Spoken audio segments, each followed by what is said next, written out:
السلام علیکم ورحمۃ اللہ وبرکاتہ۔ پیر کامل، قسط نمبر 16۔ جہاز میں ہونے والی وہ ملاقات وہیں ختم نہیں ہوئی۔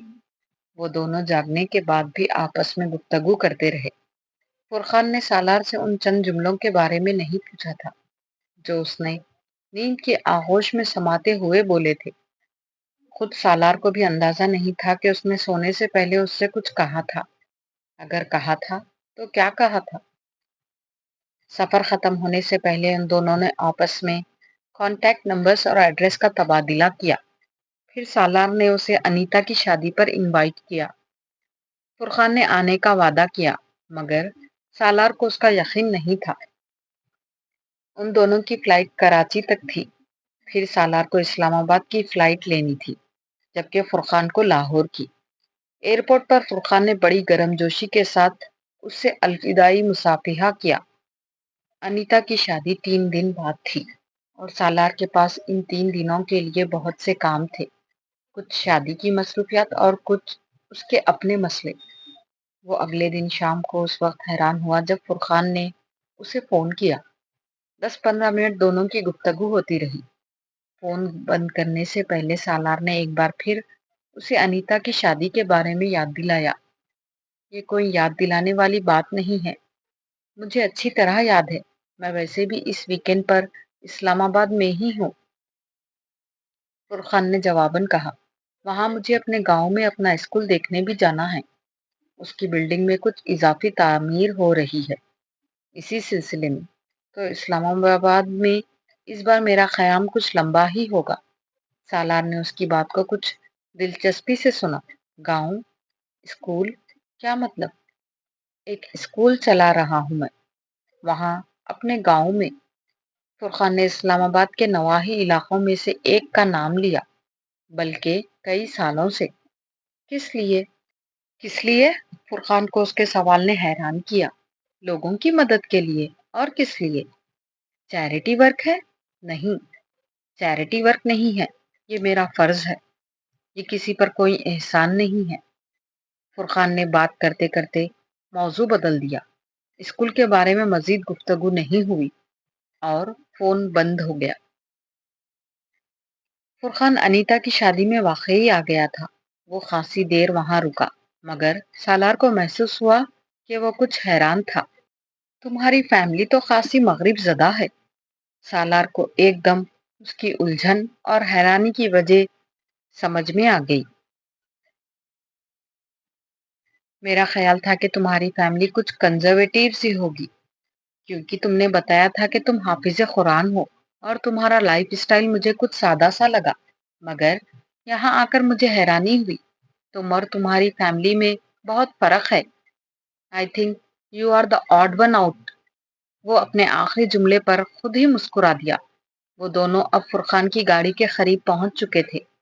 میں نے صرف 2 سال پہلے قرآن پاک حفظ کیا اور 2-3 سال سے ہی میں آڈ ون آؤٹ ہوا ہوں۔ پہلے میں اپنی فیملی سے بھی زیادہ مغرب زدہ تھا، اس نے فرقان کو بتایا۔ 2 سال پہلے قرآن پاک حفظ کیا۔ امریکہ میں اپنی اسٹڈیز کے دوران مجھے یقین نہیں آ رہا تھا۔ فرقان نے بے یقینی سے سر ہلایا۔ کتنے عرصے میں کیا؟ تقریباً 8 ماہ میں۔ فرقان کچھ دیر تک کچھ نہیں کہہ سکا، وہ صرف اس کا چہرہ دیکھتا رہا۔ پھر اس نے ایک گہرا سانس لے کر ستائشی نظروں سے اسے دیکھا۔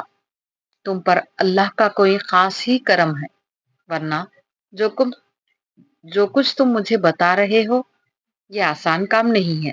میں فلائٹ میں بھی تمہارے کارناموں سے کافی متاثر ہوا تھا، کیونکہ جس عمر میں یونیسکو میں جس سیٹ پر تم کام کر رہے ہو ہر کوئی نہیں کر سکتا۔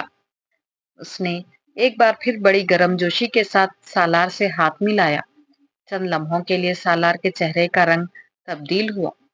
اللہ کا خاص کرم، اگر میں اسے یہ بتا دوں کہ میں ساری زندگی کیا کرتا رہا ہوں تو یہ۔ سالار نے اس سے ہاتھ ملاتے ہوئے سوچا۔ تم پرسوں کسی اسکول کی بات کر رہے تھے۔ سالار نے دانستہ طور پر موضوع بدلا۔ تم اسلام آباد میں نہیں رہتے؟ نہیں، میں اسلام آباد میں ہی رہتا ہوں، مگر میرا ایک گاؤں ہے، آبائی گاؤں، وہاں ہماری کچھ زمین ہے، ایک گھر بھی تھا، فرقان اسے تفصیل سے بتانے لگا۔ کئی سال پہلے میرے والدین اسلام آباد شفٹ ہو گئے تھے۔ میرے والد نے فیڈرل سروس سے ریٹائرمنٹ کے بعد وہاں اپنی زمینوں پر ایک اسکول بنا لیا۔ اس گاؤں میں کوئی اسکول نہیں تھا۔ انہوں نے پرائمری اسکول بنوایا تھا۔ 7-8 سال سے میں اسے دیکھ رہا ہوں۔ اب وہ سیکنڈری اسکول بن چکا ہے۔ 4 سال پہلے میں نے وہاں ایک ڈسپنسری بھی بنوائی۔ تم اس ڈسپنسری کو دیکھ کر حیران رہ جاؤ گے۔ بہت جدید سامان ہے اس میں۔ میرے ایک دوست نے ایک ایمبولینس بھی گفٹ کی ہے، اور اب صرف میرے گاؤں کے ہی نہیں بلکہ ارد گرد کے بہت سارے گاؤں کے لوگ بھی اسکول اور ڈسپنسری سے فائدہ اٹھا رہے ہیں۔ سالار اس کی باتیں توجہ سے سن رہا تھا۔ مگر تم یہ سب کیوں کر رہے ہو؟ تم ایک سرجن ہو۔ تم یہ سب کیسے کر لیتے ہو؟ اور اس کے لیے بہت پیسے کی ضرورت ہے۔ کیوں کر رہا ہوں؟ یہ تو میں نے اپنے آپ سے کبھی نہیں پوچھا۔ میرے گاؤں میں اتنی غربت تھی کہ یہ سوال پوچھنے کی مجھے کبھی ضرورت ہی نہیں پڑی۔ ہم لوگ بچپن میں کبھی کبھار اپنے گاؤں جایا کرتے تھے۔ یہ ہمارے لیے تفریح تھی۔ ہماری حویلی کے علاوہ گاؤں کا کوئی مکان پکا نہیں تھا، اور سڑک کا تو سوال ہی پیدا نہیں ہوتا۔ ہم سب کو یوں لگتا تھا جیسے ہم جنگل میں آ گئے ہیں۔ اب اگر ہم جانور ہوتے تو ہمیں کوئی فرق نہیں پڑتا۔ شہر کی طرح ہم جنگل میں دندناتے پھرتے، یہی سوچ کر ہم سب سے مرعوب ہے، اور کوئی بھی ہمارے جیسا نہیں۔ نہ کوئی ہماری طرح رہتا ہے، نہ ہمارے جیسے کھاتا ہے، نہ ہمارے جیسے پہنتا ہے۔ مگر انسان ہو کر یہ برداشت کرنا مشکل ہو جاتا ہے کہ ہمارے ارد گرد کے انسان جانوروں کی جیسی زندگی گزارنے پر مجبور ہیں۔ ہو سکتا ہے کچھ انسانوں کو اس سے خوشی محسوس ہوتی ہو کہ انہیں ہر نعمت میسر ہے، اور باقی سب ترس رہے ہیں، مگر ہمارا شمار ایسے لوگوں میں نہیں ہوتا۔ اب سوال یہ پیدا ہوتا تھا کہ کیا کیا جائے۔ میرے پاس کوئی جادو کی چھڑی تو تھی نہیں کہ میں اسے ہلاتا اور سب کچھ بدل دیتا، نہ ہی بے شمار وسائل۔ تمہیں میں نے بتایا ہے نا کہ میرے والد سول سرونٹ تھے، ایماندار قسم کے سول سرونٹ۔ میں اور میرا بھائی دونوں شروع سے ہی اسکالرشپ پر پڑھتے رہے، اس لیے ہم پر ہمارے والدین کو زیادہ خرچ نہیں کرنا پڑا۔ خود وہ بھی کوئی فضول خرچ نہیں کرتے تھے، اس لیے تھوڑی بہت بچت ہوتی رہی۔ ریٹائرمنٹ کے بعد میرے والد نے سوچا کہ لاہور یا اسلام آباد کے کسی گھر میں اخبار پڑھ کر، واک کر کے یا ٹی وی کر کے دیکھ کر زندگی گزارنے کے بجائے انہیں اپنے گاؤں جانا چاہیے، وہاں کچھ بہتری لانے کی کوشش کرنی چاہیے۔ وہ دونوں گاڑی کے اندر بیٹھے ہوئے تھے۔ مشکلات کا تم اندازہ نہیں کر سکتے۔ گاؤں میں نہ بجلی تھی، نہ صاف پانی، کچھ بھی نہیں تھا۔ بابا نے پتہ نہیں کہاں کہاں بھاگ کر یہ ساری چیزیں منظور کروائی۔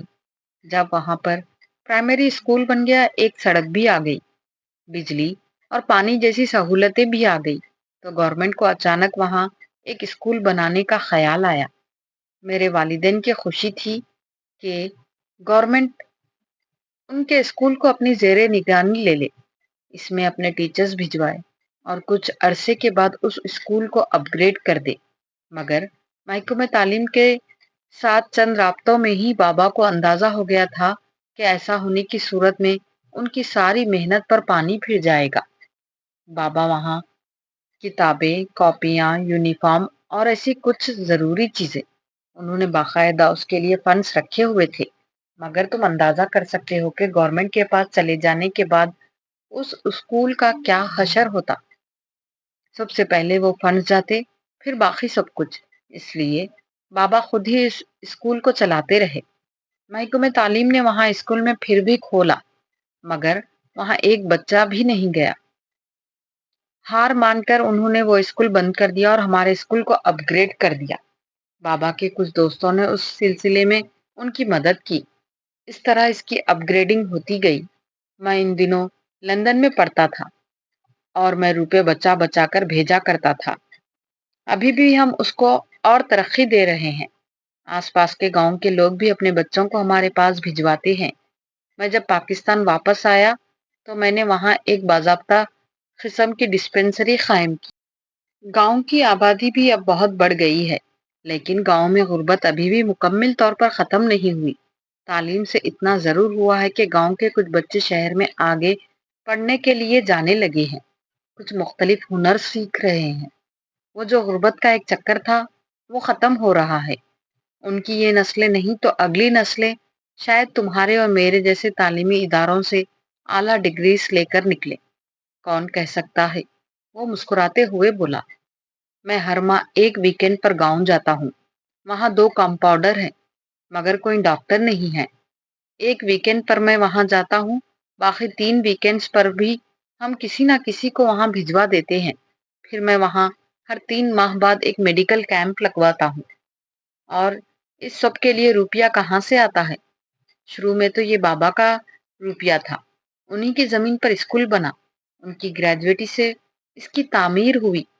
میری امی نے بھی اپنے پاس موجود رقم سے ان کی مدد کی۔ پھر بابا کے کچھ دوست بھی مالی امداد کرنے لگے۔ اس کے بعد میں اور مہر بھی ان میں شامل ہو گئے، پھر میرے کچھ دوست بھی۔ میں اپنی انکم کا ایک خاص حصہ ہر ماہ گاؤں بھجوا دیتا ہوں۔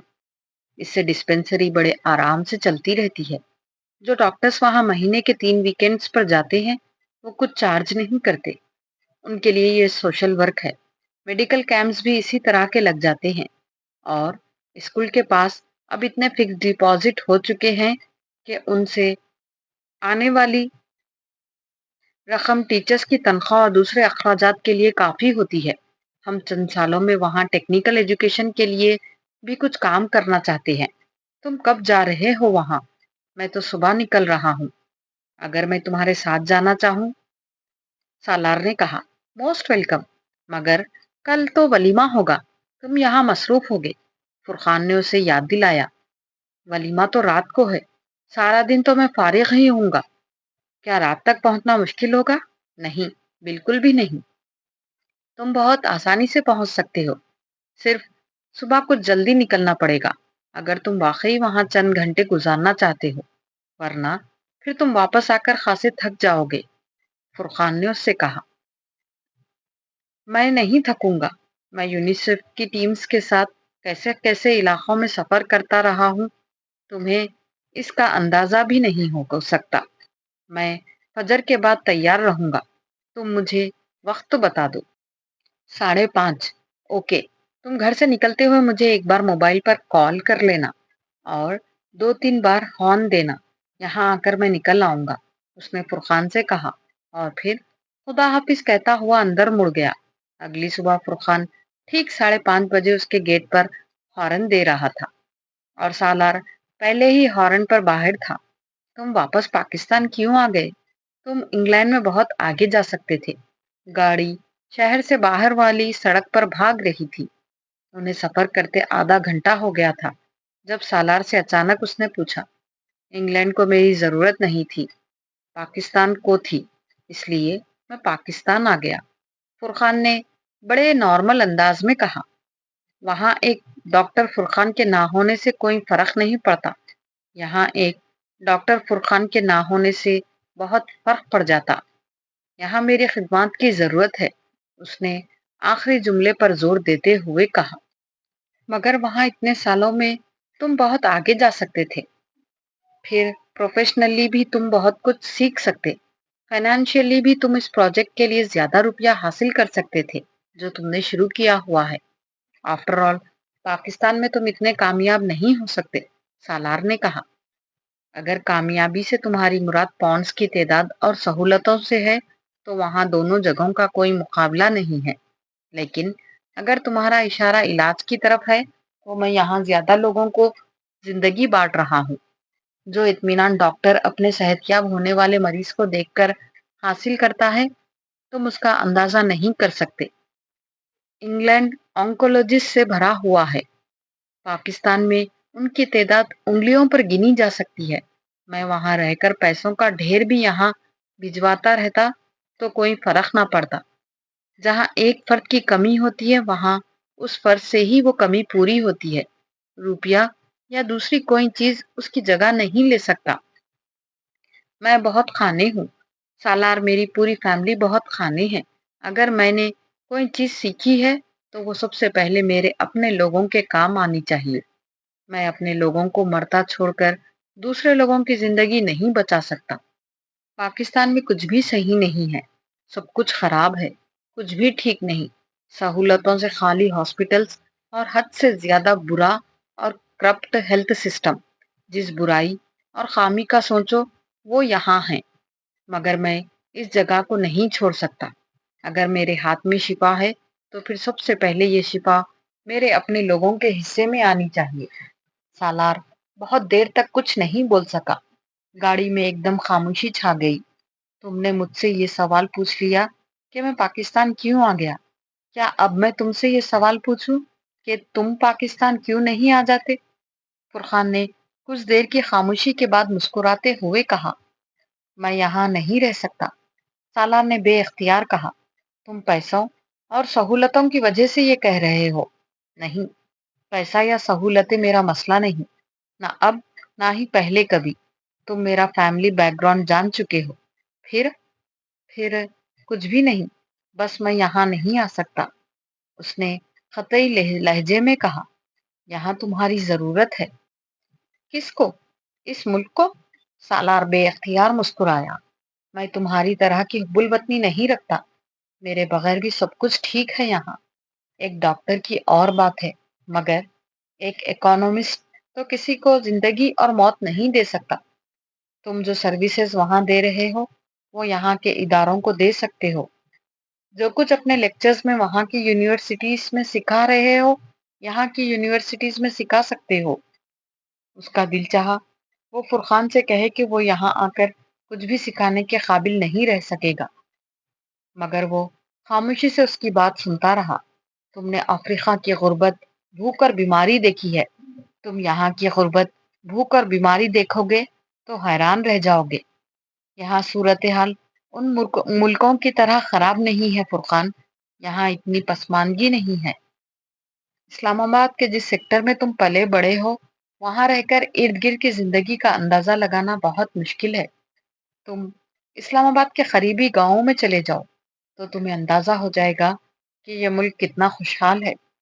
فرقان، میں تمہارے اس پروجیکٹ میں کچھ کنٹریبیوشن کرنا چاہتا ہوں۔ سالار نے ایک دم بات کا موضوع بدلنا چاہا۔ سالار، میرے اس پروجیکٹ کو فی الحال کسی مدد کی ضرورت نہیں ہے۔ تم اگر ایسا کوئی کام کرنا چاہتے ہو تو تم خود کسی گاؤں میں اس طرح کا کام شروع کرو۔ تمہارے پاس فنڈز کی کمی نہیں ہوگی۔ میرے پاس وقت نہیں ہے، میں امریکہ میں بیٹھ کر یہ سب نہیں چلا سکتا۔ تم اگر یہ چاہتے ہو تو کسی دوسرے گاؤں میں بھی کوئی اسکول قائم کیا جائے تو میں اسے سپورٹ کرنے کو تیار ہوں۔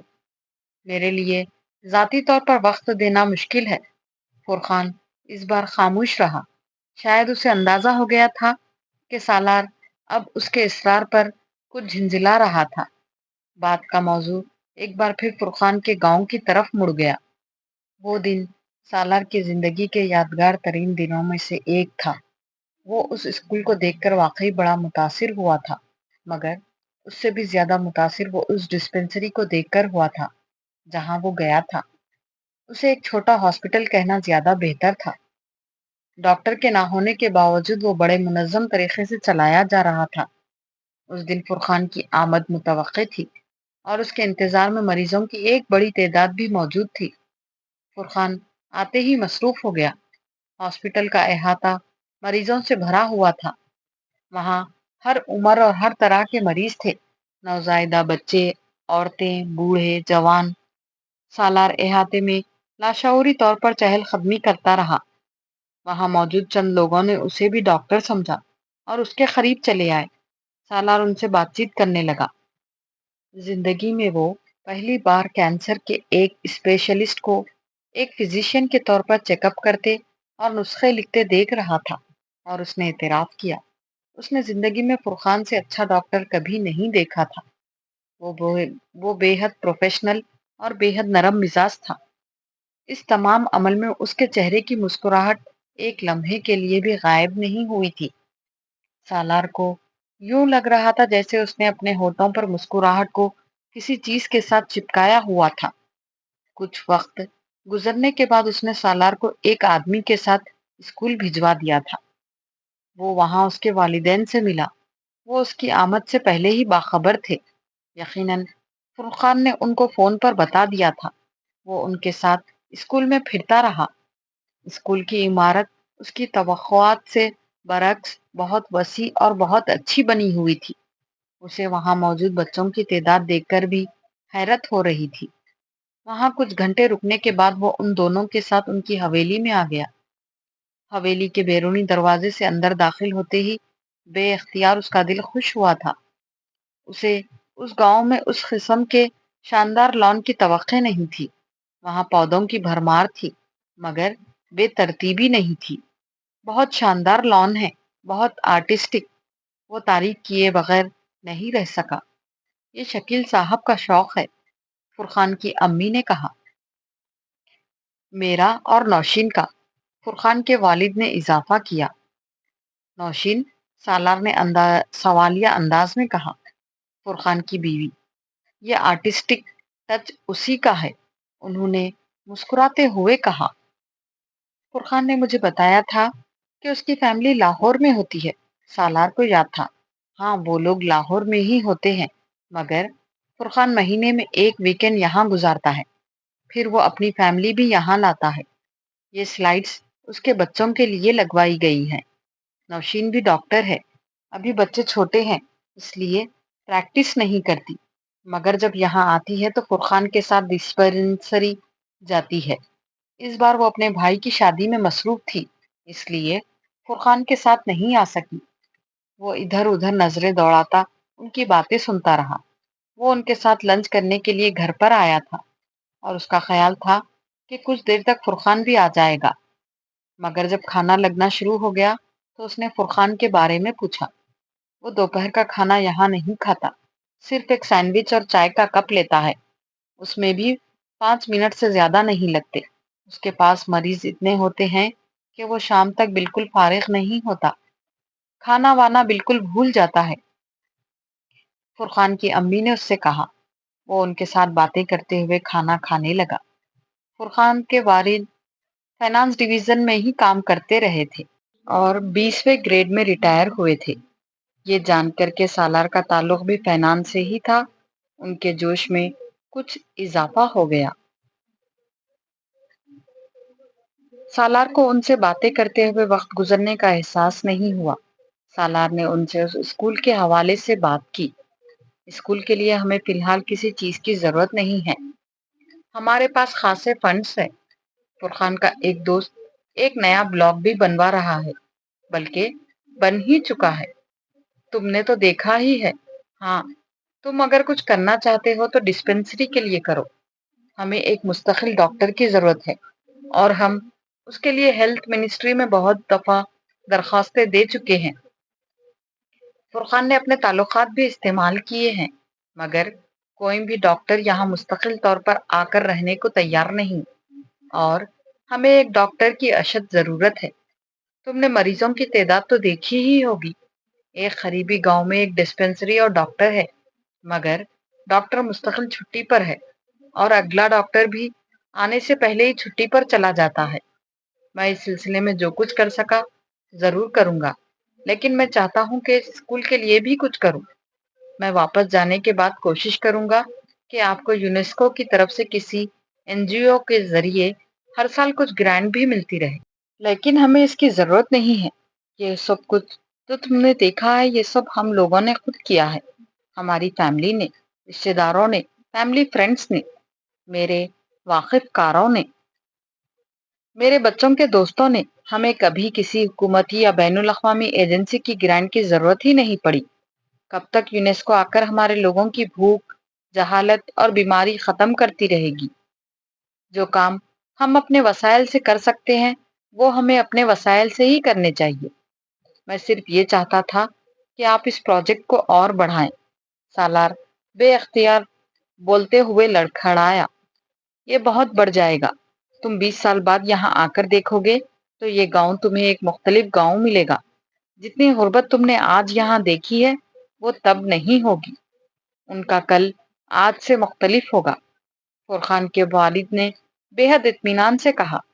سالار چپ چاپ انہیں دیکھتا رہا۔ سپہر کے قریب اسے فرقان نے ڈسپینسری سے فون کیا۔ کچھ دیر رسمی گفتگو کے بعد اس نے سالار سے کہا، اب تمہیں واپس اسلام آباد کے لیے نکل جانا چاہیے۔ میں چاہتا تھا کہ خود تمہیں واپس چھوڑ کر آؤں، مگر یہاں بہت رش ہے۔ جو لوگ دوسرے گاؤں سے آتے ہیں، اگر میں انہیں آج چیک نہیں کر سکا تو انہیں بہت زحمت ہوگی، اس لیے میں اپنے ڈسپینسر کو بھجوا رہا ہوں۔ وہ گاڑی میں تمہیں اسلام آباد چھوڑ آئے گا۔ اس نے پروگرام طے کیا۔ اوکے، سالار نے کہا۔ جانے سے پہلے ڈسپینسری آ کر مجھ سے مل لینا، اس نے فون بند کرتے ہوئے کہا۔ سالار نے ایک بار پھر فرقان کے والدین کے ساتھ چائے پی۔ گاڑی تب تک وہاں آ چکی تھی۔ پھر وہ وہاں سے گاڑی میں فرقان کے پاس چلا گیا۔ صبح والی بھیڑ اب کم ہو چکی تھی۔ وہاں اب صرف 25-30 کے قریب لوگ تھے۔ فرقان ایک بوڑھے آدمی کا معائنہ کر رہا تھا۔ سالار کو دیکھ کر مسکرایا۔ میں 2 منٹ میں انہیں چھوڑ کر آتا ہوں، اس نے مریض سے کہا اور پھر اٹھ کر کھڑا ہو گیا۔ سالار کے ساتھ چلتا ہوا وہ باہر گاڑی تک آیا۔ تم کب تک پاکستان میں ہو؟ اس نے سالار سے پوچھا۔ 1.5 ہفتہ۔ پھر تو دوبارہ ملاقات نہیں ہو سکے گی تم سے، کیونکہ میں تو اب اگلے ہی ماہ اسلام آباد اور یہاں آؤں گا، لیکن میں تمہیں فون کروں گا۔ تمہاری فلائٹ کب ہے؟ سالار نے اس کے سوال کو نظر انداز کیا۔ ملاقات کیوں نہیں ہو سکتی؟ میں لاہور آ سکتا ہوں اگر تم انوائٹ کرو۔ فرقان کچھ حیران انداز میں مسکرایا۔ سالار اس سے ہاتھ ملاتے ہوئے گاڑی میں بیٹھ گیا۔ سالار نہیں جانتا تھا اسے کون سی چیز اس طرح فرقان کے اتنے قریب لے آئی تھی۔ وہ یہ بھی نہیں جانتا تھا کہ وہ فرقان کو کیوں اتنا پسند کر رہا تھا۔ وہ اس کی وجہ سمجھنے سے قاصر تھا۔ فرقان کے ساتھ اس کا گاؤں دیکھنے کے 4 دن بعد وہ لاہور گیا۔ وہ وہاں 1 دن کے لیے گیا تھا اور اس نے فرقان کو فون پر اس کی اطلاع دی۔ فرقان نے اسے ایئرپورٹ پر پک کرنے کی اور اپنے ساتھ رہنے کی آفر کی، مگر اس نے انکار کر دیا۔ وہ فرقان سے طے شدہ پروگرام کے مطابق 4 بجے کے قریب اس کے گھر پہنچا۔ وہ ایک اچھے علاقے میں ایک عمارت کے گراؤنڈ فلور کے ایک فلیٹ میں رہتا تھا۔ دروازے کے ساتھ موجود بیل دبا کر وہ خاموشی سے کھڑا ہو گیا۔ اندر سے ایک دم کسی بچی کے بھاگنے کی آواز آئی۔ ایک 4-5 سال کی بچی ڈور چین کی وجہ سے دروازے میں آنے والی جھرری سے اس کو دیکھ رہی تھی۔ آپ کو کس سے ملنا ہے؟ سالار اسے دیکھ کر دوستانہ انداز میں مسکرایا تھا، مگر اس بچی کے چہرے پر کوئی مسکراہٹ نہیں آئی۔ وہ بڑی سنجیدگی سے سالار سے پوچھ رہی تھی، بیٹا مجھے آپ کے پاپا سے ملنا ہے۔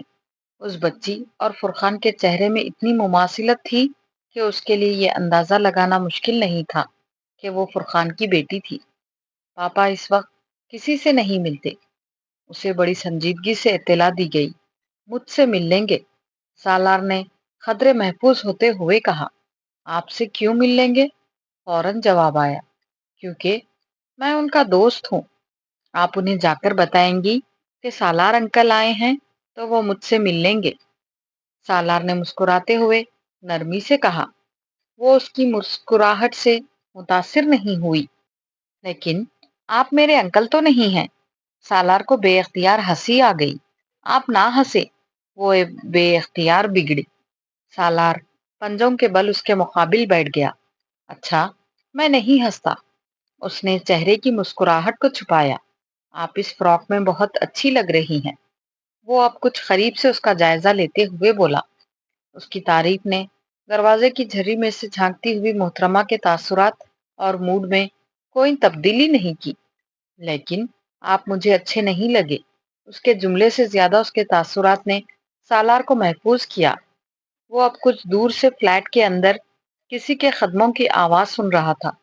کوئی دروازے کی طرف آ رہا تھا۔ کیوں؟ میں کیوں اچھا نہیں لگا؟ اس نے مسکراتے ہوئے اطمینان سے پوچھا۔ بس نہیں اچھے لگے، اس نے ناگواری سے گردن کو جھٹکا۔ نام کیا ہے آپ کا؟ وہ کچھ دیر اسے دیکھتی رہی، پھر اس نے کہا، امامہ۔ سالار کے چہرے کی مسکراہٹ غائب ہو گئی۔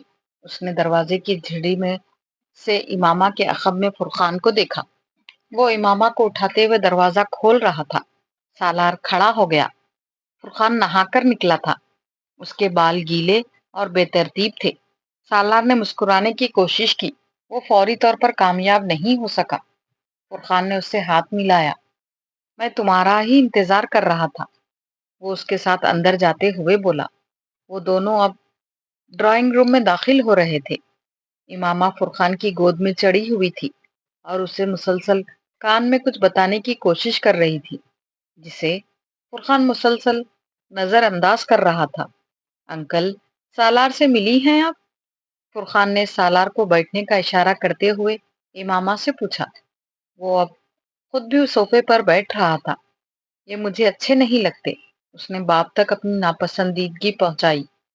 بہت بری بات ہے امامہ، ایسے نہیں کہتے، فرقان نے سرزش کرنے والے انداز میں کہا۔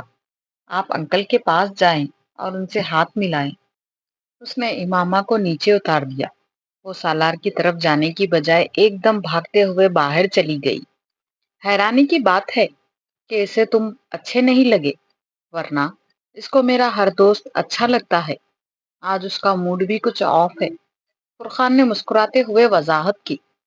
یہ نام کا اثر ہے، مجھے حیرانی ہوتی اگر اسے میں اچھا لگتا، سالار نے سوچا۔ چائے پیتے ہوئے دونوں آپس میں باتیں کر رہے تھے اور باتوں کے دوران سالار نے اس سے کہا، ایک دو ہفتے تک تم لوگوں کی ڈسپنسری میں ڈاکٹر آ جائے گا۔ اس نے سرسری انداز میں کہا۔ یہ تو بہت اچھی خبر ہے۔ فرقان ایک دم خوش ہوا۔ اور اس بار وہ ڈاکٹر وہاں رہے گا؟ اگر نہ رہے تو مجھے بتانا، میری سمجھ میں نہیں آتا میں تمہارا شکریہ کیسے ادا کروں۔ ڈسپنسری میں ایک ڈاکٹر کی دستیابی سب سے بڑا مسئلہ رہا ہے۔ اس کی ضرورت نہیں ہے۔ وہ رکا۔ وہاں جانے سے پہلے مجھے یہ توقع نہیں تھی کہ تم اور تمہاری فیملی اس کام کو اس اسکیل پر اور اتنے آرگنائزڈ انداز میں کر رہے ہو۔ میں تم لوگوں کے کام سے در حقیقت بہت متاثر ہوا ہوں، اور میری آفر ابھی بھی وہی ہے۔ میں اس پروجیکٹ کے سلسلے میں تمہاری مدد کرنا چاہوں گا، اس نے سنجیدگی سے فرقان سے کہا۔ سالار، میں نے تم سے پہلے بھی کہا ہے کہ میں چاہوں گا تم اس طرح کا کوئی پروجیکٹ وہاں کسی دوسرے گاؤں میں شروع کرو۔ تمہارے پاس مجھ سے زیادہ ذرائع ہیں اور تم مجھ سے زیادہ اچھے طریقے سے یہ پروجیکٹ چلا سکتے ہو۔ میں نے تم سے پہلے بھی کہا تھا، میرا مسئلہ وقت ہے، میں تمہارے جتنا وقت نہیں دے سکتا، اور پھر میں پاکستان میں رہ بھی نہیں سکتا۔ تمہاری طرح میری فیملی ممبرز بھی اس معاملے میں میری مدد نہیں کر سکتے۔ سالار نے اپنا مسئلہ بتایا۔ چلو اس پر بعد میں بات کریں گے، ابھی تو تم چائے پیو، پھر میں تمہیں اپنے ساتھ لے کر جاؤں گا۔ فرقان نے موضوع بدلتے ہوئے کہا۔ کہاں؟ یہ تو میں تمہیں راستے میں ہی بتاؤں گا، وہ عجیب سے انداز میں مسکرایا۔ اگر آپ نے ہماری ویڈیو یہاں تک دیکھی ہے تو ویڈیو کو لائک کر دیجیے اور اپنے فیملی اور فرینڈس میں زیادہ سے زیادہ شیئر کیجیے، اور کمنٹ میں ضرور بتائیے گا کہ یہ میری یہ کوشش آپ کو کیسی لگ رہی ہے۔ ملتے ہیں اگلی قسط میں۔ اللہ حافظ۔